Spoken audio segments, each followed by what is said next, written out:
Welcome to my most difficult challenge ever, flipping cars until I can afford a modified BMW E30. I'm starting with a measly £400 and I need to make at least 10,000, all through buying, fixing and selling cars. I'll be doing this without any professional help, just me, basic DIY tools and a lot of pain.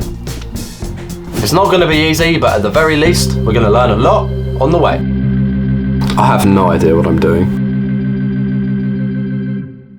Oh, and we've got a really exciting project at the end of this video today, so make sure you stick around for that. In our last video, we bought and prepared for sale a top class example of an Audi S3 that we bought for just £5,400. We managed to get the car as perfect as possible, up for sale, and then sold it all within 10 days. So what do we sell it for and what's the next project? Well, we'll reveal the next project in a moment, but first, we sold the S3 for 6.5k. In all honesty, I let it go cheap, but I made good money on it, so I'm happy with that. And for today's video, we've got 2 cars and 1 bike, all with many problems. This is a 2005 Honda Jazz we bought for just, well, I'll reveal that at the end of the video, but first, what's wrong with it? Well, it needs a new clutch. And honestly, I have no idea what the f I'm doing. But the main challenge I'm setting myself is to see if I can get this car fixed and up for sale within 3 days of purchase. So on day 1 of 3, I bought a new clutch and the bits to service the car. And on day 2, I started taking parts off. Okay, step 1 is to get all of this out so we can get to the gearbox, so we can take it out. So I'm going to start with this one here, get the airbox out and then take the battery.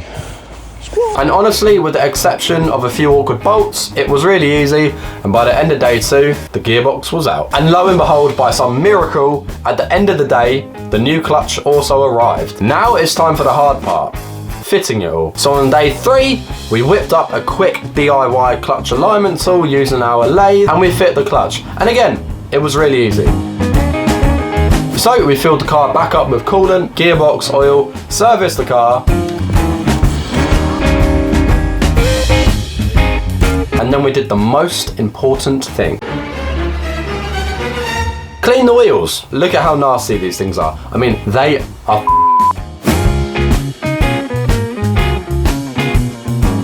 We then cleaned the outside and the inside of the car, listed it for sale, and moved on to our next project.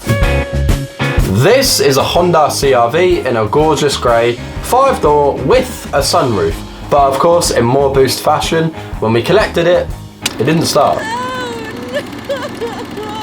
But thankfully it was just a dead battery. Annoying, but not a big deal. And by some incredible miracle, that was the only issue with the car. So we tried charging the battery over a few days, but sadly it didn't hold any charge, so we splashed out on a new battery. And honestly, apart from that, this one was really boring. It was recently serviced and it drove absolutely perfect. So after cleaning the inside and the outside of the car,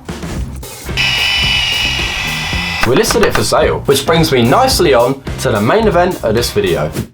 This is a Yamaha XSR 125 with one big issue. It couldn't move.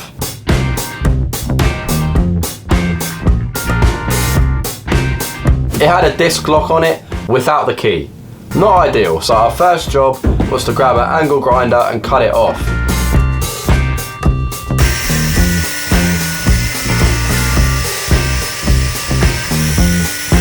Next up, the chain. It was completely shot, very rusty and looking very sorry for itself. Okay, so here's the Yamaha. Got it inside, got it up on the ramp, got the chain off. Unfortunately, the one chain that we've got doesn't fit, but we got a new one on order.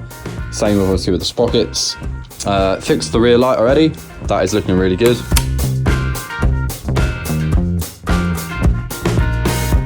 We then moved on to the exhaust cover. The old one was scratched and cracked from the crash, and I honestly spent way too long hunting down a replacement, but I eventually found a genuine Yamaha one, this time in black instead of the original silver.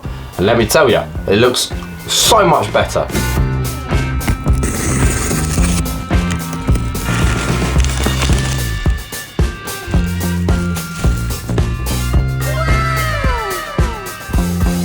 At this point we got a little sidetracked by the giant scratch in the paint, so naturally we pulled out the machine polisher and got to work.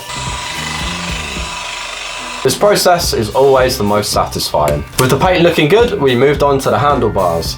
These were slightly bent from the crash, So we gently finessed them back into position. It wasn't too bad, but definitely something that we couldn't ignore. And finally, with the bars sorted, we slapped on some new bar ends because again, the old ones were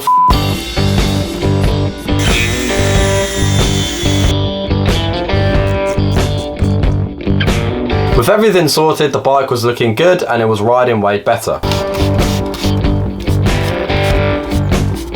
And just like that, 2 cars and 1 bike bought and sold. For the Jazz, we paid £669.80. We spent around £150 on it and we sold it for £1,450. For the CRV, we paid £1,074.80. We spent around £75 on it and we also sold it for £1,450.